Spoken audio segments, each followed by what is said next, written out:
Okay, let's unpack this. Imagine a disease so terrifying it wiped out entire villages, even royalty.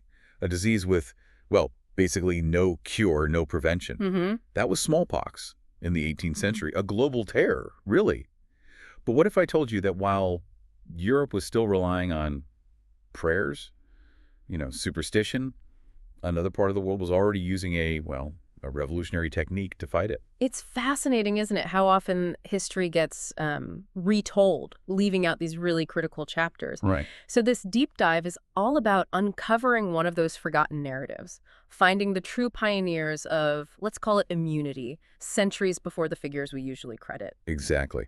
We're diving into a stack of sources today that I think will completely reframe your understanding of where these immunity strategies really began, Mm-hmm. our mission, to trace the surprising origins of early inoculation, focusing heavily on the Ottoman Empire, and reveal the incredible, often overlooked individuals who made it happen. You're about to discover, well, a shortcut to being well-informed on a piece of history that's both shocking and incredibly inspiring. Absolutely. So, to really set the scene for our deep dive today, just how devastating was smallpox back then, in the 18th century? Can you paint a picture for us? Oh, it's kind of hard to overstate the terror, honestly. Imagine it killed over 30% of those infected. 30%. Wow. And many, many others were left blind or, terribly disfigured. In 18th century Europe, there was just nothing. No cure, no prevention. Nothing at all. Nope. Rich and poor feared it equally. Whole villages could be wiped out. Royalty died young. You had funeral pyres burning constantly during outbreaks. It was a terror that touched, well, pretty much every family. So, okay, Europe's grappling with this absolute devastation. What was happening somewhere like, say, early 18th century Ottoman Istanbul? Was there any glimmer of hope there, a different approach? Absolutely, and this is where it gets really interesting. While Europe was, frankly, suffering in the early 1700s, Ottoman Istanbul was already widely using a technique. They called it variolation. Very late. Yeah, and the crucial thing here is that this wasn't some brand new discovery for them. Yeah.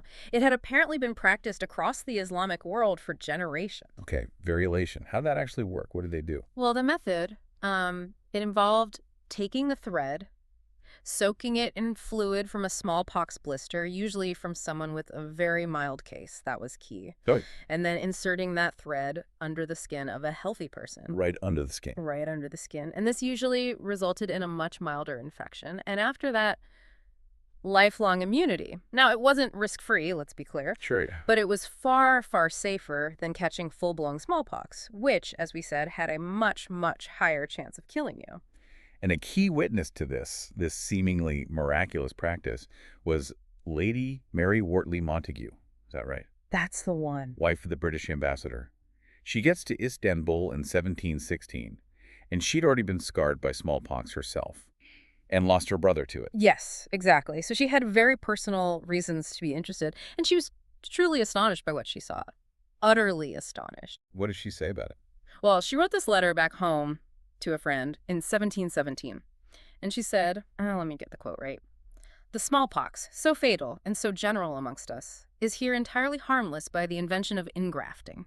Ingrafting, that's what she called it. E-grafting, wow. Entirely harmless. Can you imagine? She saw upper-class Ottoman families inoculating their children during, social gatherings, almost like a normal part of life. And she believed in it so much, she actually had her own son variolated there in Istanbul. She did, which speaks volumes, right? That's a huge leap of faith, especially for a European aristocrat at the time. Absolutely. So who was actually doing this? You said it wasn't doctors in the way we think of them? No, and this is really crucial to understand. This wasn't some elite male-dominated medical system running things. It was largely Ottoman women. Women, really? Yes. Ordinary women, often older women within the community. They were the ones who sourced the virus, from mild cases. They mixed it with the thread, or sometimes water, or even dried scabs.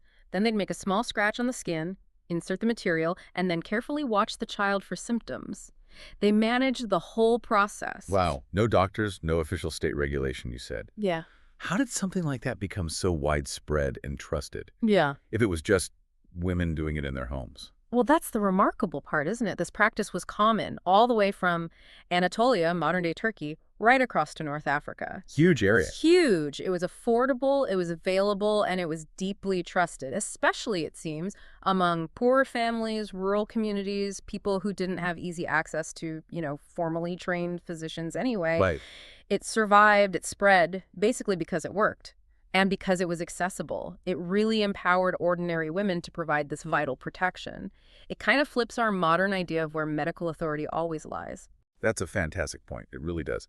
So, okay, how did this knowledge travel? You said it was around for generations. How did it get to the Ottoman Empire in the first place and then move across such vast areas? Good question. Well, some historians argue the practice might have actually entered the Islamic world much earlier, possibly through India or maybe Central Asia.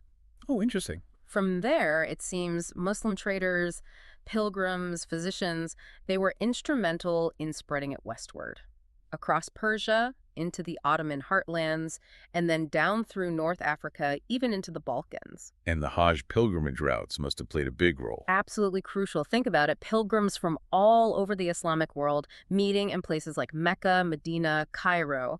They weren't just exchanging spiritual ideas, they were sharing practical knowledge, including medical practices. Makes sense.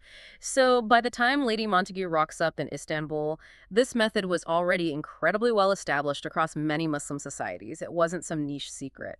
Okay, so Lady Montagu sees this amazing life-saving technique, tries to bring it back to Europe, but it wasn't exactly smooth sailing, was it? Sounds almost absurd now looking back. Oh, far from smooth sailing. She really tried. She tried to persuade British doctors, politicians. She even, get this, invited high society figures to watch inoculations being done in her own drawing room. In her drawing room. Bold move. Very. But she was mostly ridiculed for her efforts. And it wasn't just like polite scientific skepticism. It was deep cultural bias, economic factors too. How so? While the Royal College of Physicians apparently dismissed it as, and I quote, Eastern nonsense, just dismissed it out of hand. Oof, Eastern nonsense. Yeah. Church leaders chimed in, calling it tampering with God's will.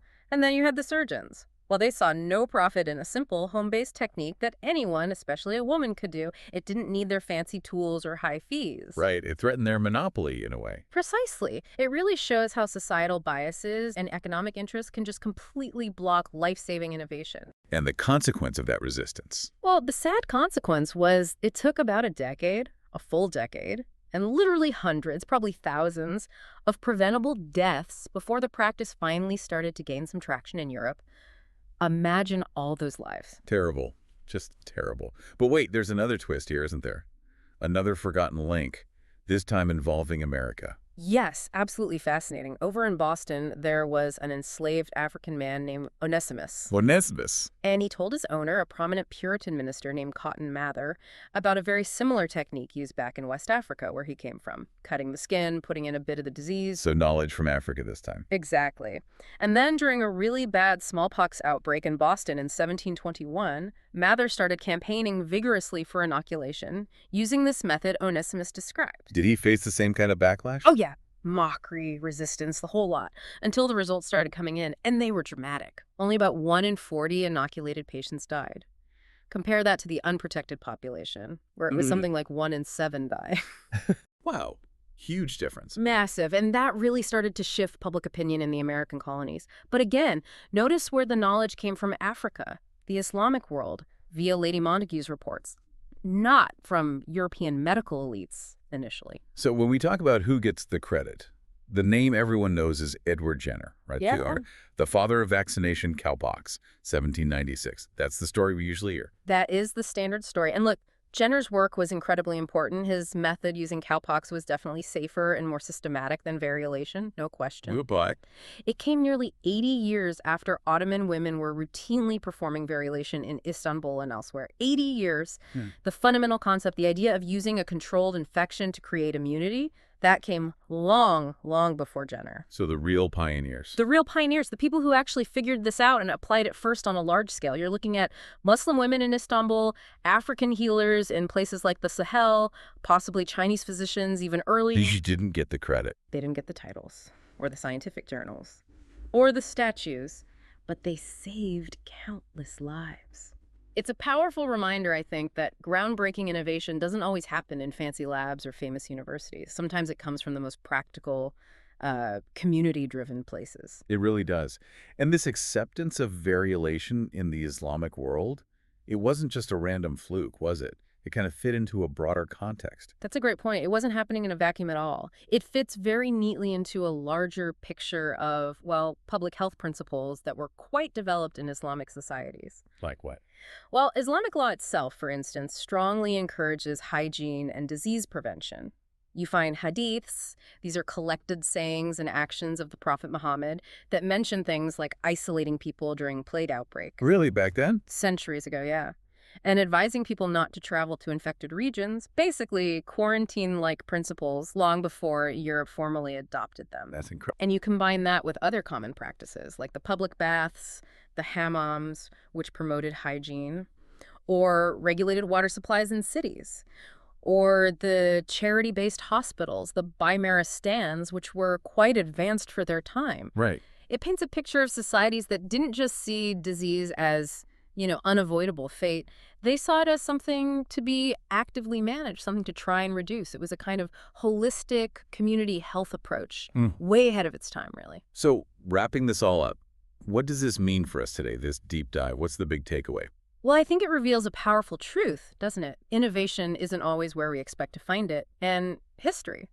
Well, history is very often written by the winners, or maybe in this case, by those who controlled the printing presses and the narratives back in Europe. Yeah, the ones who could afford the British silk, as they say. Exactly. But it raises that really important question. How many other critical discoveries, how much other valuable knowledge has been overlooked, or just attributed incorrectly because it didn't fit neatly into a particular historical story or, a Western-centric framework? Makes you wonder. It really does. It encourages us, I think, to constantly look beyond the conventional wisdom, to dig a little deeper than the standard textbook story. Absolutely. So the next time you hear someone say that vaccines were purely a Western invention, remember those Ottoman grandmothers. Remember the women in Cairo's back alleys, the healers in Fez and Aleppo, scratching tiny threads into the arms of toddlers, quietly protecting entire communities. You now know the fuller story. So let me ask you, the listener, what stands out to you most about these forgotten pioneers?